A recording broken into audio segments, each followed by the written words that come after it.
ঋতু ঋতু দেখতেছি তো, দেখুক দেখুক, সমস্যা নেই। আরে ওটা কি লিখছো? একটু সামনে নাও।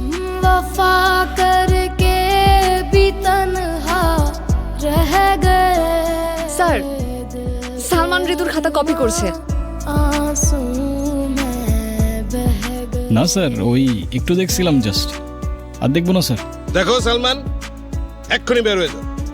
স্যার, আমার মতো একটা স্টুডেন্ট যদি পাস করে আপনার কি কোনো ক্ষতি আছে বলেন? তুমি বেশি কথা বলতেছো কেন? এক্ষুনি বের হয়ে যাও। কি ভাবছো? তুমি আমার অনেক বড় ক্ষতি করতে পেরেছ। এসব এক্সামে আমার কিছু যায় আসে না, তাই মনে করো না আজ আমি কষ্ট পাবো, কারণ আজ চোখের জল ঝরবে তোমার।